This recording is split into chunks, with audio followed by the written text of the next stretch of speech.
Pero kasi prioridad ho natin dito yung ating pagkakaisa. Dahil isa ho talaga sa identity ng Isabela ay yung mula ho tayo sa iba't ibang kultura at paniniwala. At for us, no, na kasama ho siya doon sa basic needs. Yung every opportunity for us to come together. Yung every opportunity for us na ipadama natin na unang-una, Isabela City is a safe and happy place for everyone. Yung iparamdam ho natin sa bawat isa na ito ang tahanan natin. This is our home. And yung pagmamahal ho natin sa isa't isa. Tingin ko yun yung fire, no, na patuloy na nagpupush sa atin. Kaya ho natin nadadala, nahihila ang Isabela sa magandang bukas dahil ho sa pagmamahal natin sa Isabela na nagmumula ho sa pagmamahal natin sa isa't isa. So maraming salamat po. I'm wishing everyone in behalf of the City of Isabela, the local government of Isabela City, no, blessed Christmas po sa lahat. And hanggang sa New Year na, inshallah. Of course, I'd like to acknowledge board member Amin Hataman. Sorry, anak. Ayan. So, thank you for joining us. Representing the provincial government of Basilan. Ayan. Lagi daw sinisave ang pinaka-importante sa huli. Ayan. Maraming salamat po. Thank you to our City Tourism Office for always every year po ay ginagawa nila ito with the support of everyone ho sa LGU. Thank you. Thank you so much, Mayor Da, for your inspiring words. Truly, your message has brightened our spirits this evening. Christmas is also a season of joy, a time to celebrate blessings and spread goodwill to all. To share with us a heartfelt message of joy, we are privileged to welcome the Most Reverend Leo M. Dalmau, CMFDD, Bishop of Prelature of Isabela de Basilan, represented by the Parochial Vicar of Santa Isabel de Portugal Cathedral, Reverend Father Roselito D. de los Reyes. Let's give him a warm round of applause.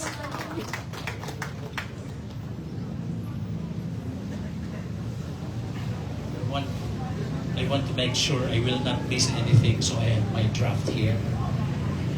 Okay, we would like to apologize to all of you, Mayor especially. The Bishop cannot make it tonight for great pastoral reason. So he asked me to do his job, to share with you the message of Christmas joy. Because we Christians, we would like also not to share these joys among us Christians, but also to you, my dear brothers and sisters in the Muslim faith. So, to begin with, our beloved Mayor Dada, I call you Mayor Dada with a great affection. I consider you as my mom and the mother of all Isabelinos. And to all of you, the city staff here, friends, relatives, ano pa ba? Sa lahat na lang po, kasi na-mention na si Mayor. Good evening, Assalamualaikum. Waalaikumsalam, rahmatullah. Remember, my dear friends, Christmas joy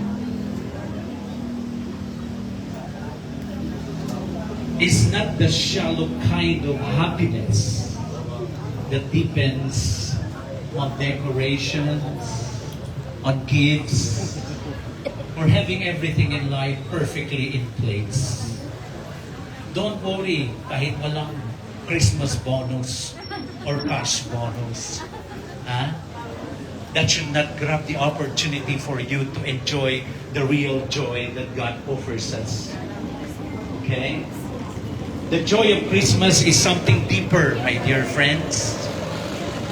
Something that sneaks into the human heart, even in the middle of uncertainties, losses, or struggles. It's the joy that comes from knowing that God has drawn near to us. We should not be afraid of anything if we are conscious of God's presence in our lives. So, when the angels announced the birth of Jesus, they said, I bring you good news of great joy. Great joy, my dear friends. Not because everything in the world was fine, but precisely because it wasn't. Jesus came at a time of political turmoil, poverty, and fear. Yet in that messy reality, God chose to enter human life quietly, tenderly, through a child who couldn't even speak yet. Christmas tells us joy doesn't wait for perfect conditions. Joy is God stepping in our imperfect situations. And maybe that's what the world needs right now. No loud celebrations, but gentle and witnesses. People who, like Mary, the mother of Jesus, ponder the goodness of God even in the quiet. People like Joseph, the foster father of Jesus, trust that even when plans change. And people who, like the shepherds, the first people who heard the good news that Jesus was born in Bethlehem, let themselves be surprised by praise. So today, my dear friends, let's ask ourselves, where is God inviting me and you to discover joy? Maybe in the simple family moments. Maybe in forgiving someone. Maybe in receiving love. Maybe in letting Jesus warm a place in my heart that has grown cold. The joy of Christmas, as we call it for all Christians, Emmanuel, which means God with us. And if God is with us, then even in the darkest moments, light is already breaking through. Alumbra was conceived in this way. When we consider Jesus as the light of the world that conquers sin and death, ito po ang meaning bakit ginagawa po ito. You know, tremendous opportunity to give light to the world as Jesus resembles himself. Because he said, he who believes in me as the light of the world will have the light of life forever in me. So may that joy settle in our hearts today, steady us, and spill over to everyone we meet. So again, thank you, my dear, loving, responsible, energetic, active, approachable, likable, nandyan lang po lahat. Thank you so much, and I appreciate what you have given to the Catholic Church. Now, we have completely installed na po ang solar panel with your Allahu Akbar, donations Allahu that you Akbar. have given us. Wonderful contribution.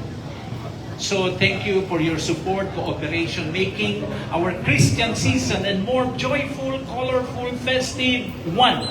Merry Christmas, Happy New Year. God bless us all. Assalamualaikum warahmatullahi wabarakatuh. Bless you. Thank you, Father Bambon, for reminding us of the true essence of joy this season. Your words resonate with love and light. Father. To share also his short message, may we call on the Senator of the Republic of the Philippines, Senator Robin Padilla. A round of applause, please.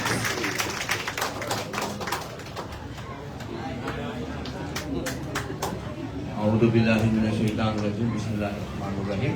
Alhamdulillah rabbil alamin. Bismillahirrahmanirrahim. Wassalatu wassalamu ala Rasulillah. Assalamualaikum warahmatullahi wabarakatuh. Peace be with you po.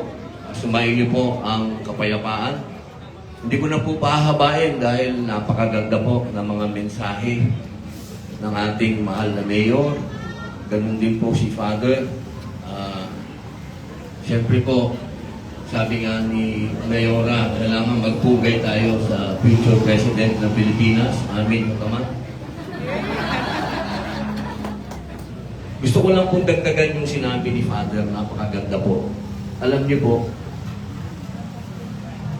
sa amin po, sa Islam, ako po ay very close sa Christian. Yung pong kwento patungkol kay Jesus Christ, peace be upon Him. Kwento ko lang po, maiksi lang po ito.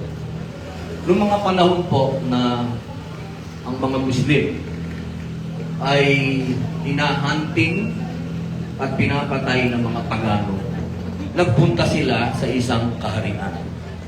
Ang sabi ng Propeta Muhammad, pumunta ka doon sa Abyssinia, doon sa Kristiyanong kaharian. At doon, yung hari doon ay mabuting Kristiyano. At yung hari na yan, sigurado, puproteksyonan kayo. Pumunta po doon ang mga Muslim. Pero hinabol sila ng mga Arabong pagano. Pagdating doon, yung Arabong pagano, kaibigan ng hari. Ang sabi ng paganong Arabo, mga kriminal yan. Kailangan ibalik mo yan sa amin at paparusahan namin yan. Ang sabi ng hari na ang Abyssinia, na Kristiyano, ganun ba? Pero kailangan mo na silang tumayo at ipagtanggol ang sarili nila. Ang sabi ngayon ng Arabo na pagano, yung mga yan, hindi sila naniniwala kay Jesus Christ, peace be upon Him. Uminit ang ulo ng hari na Kristiyano. Sabi niya, sige, dalhin mo na yan. Kunin mo na yan, parusahan mo. Ang sabi ng Muslim, sandali lang po, pwede po bang malaman po ninyo, mahal naming hari, kung ano ang paniniwala namin kay Kristo? Ang sabi ng hari, huwag niyo silang galawin. Narinig ko ang pangalan ni Jesus Christ. Gusto kong malaman kung ano ang paniniwala ninyo kay Jesus Christ. Peace be upon Him. Sabi ng Muslim, ang sabi sa Quran, isang gabi, dumating si Angel Gabriel sa harapan ni Virgin Mary, peace be upon Him. Ang sabi niya, ipapanganak mula sa iyo ang isang lalaki. Isang lalaki na magiging messenger sa buong mundo. Nagulat si Mary, peace be upon her. Sabi niya, paano ako magkakaanak? Wala namang lalaki sa buhay ko. Ang sabi ni Angel Gabriel, pag sinabi ng Diyos, ng Allah, magaganap. Nung narinig po ito, nung hari na Kristiyano, naluha siya. Ang sabi niya, wala palang pagkakaiba sa atin. Kung meron man, isang maliit na linya. Magmula po noon, ang sinabi na sa Muslim, dito kayo tumira sa Abyssinia. At dito, malaya kayong makakapanampalataya sa inyong religion. Yun po ang napakalaking history na sinusunod ng Isabela City hanggang ngayon. Yung samahan po ng Muslim at Kristiyano. At kung paano namin binavalue itong Christmas Day. Sapagkat ito po ay yung kapanganakan ni Jesus Christ, peace be upon Him, na lahat po tayo ay naniniwala na isang araw siya po ay babalik. Allahu Akbar. Kaya maraming salamat po, Mayora, dahil sa inyo po nagkakaroon ng magandang relasyon ang Muslim at Kristiyano. na pinipilit sirain ng politika. Kaya sana po, naniniwala po ako dito sa Isabela City, makikita ng buong Pilipinas ang liwanag na tayo pong Muslim at Kristiyano ay magkakapatid. Marami pong salamat. Thank you, Senator Robin Padilla. And now, the moment that we've all been waiting for, the grand switch on of Alumbra 2025. This is the time when our city transforms into a magical haven of light and beauty. Kaya naman, sabay-sabay po tayong magbilang in 10, 9, 7, 6, 5, 4, 3, 2, 1. Merry Christmas. Allahu Akbar! Allahu Akbar.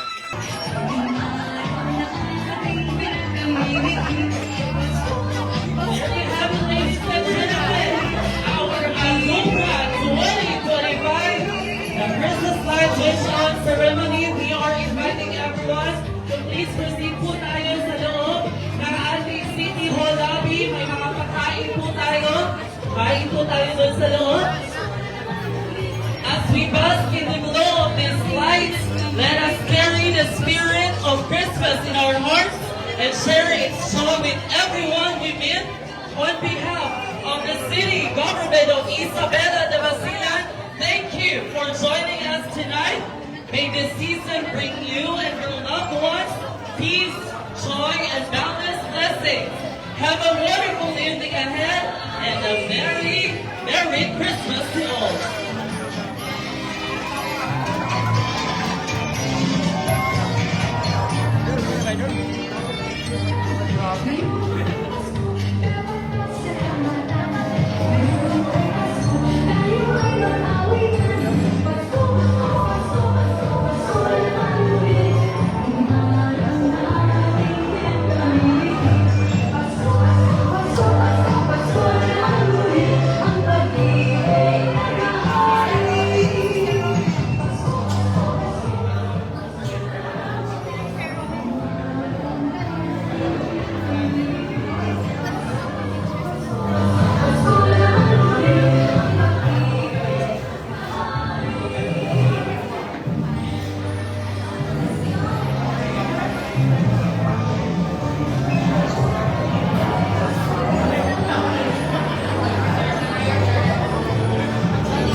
Maraming salamat po.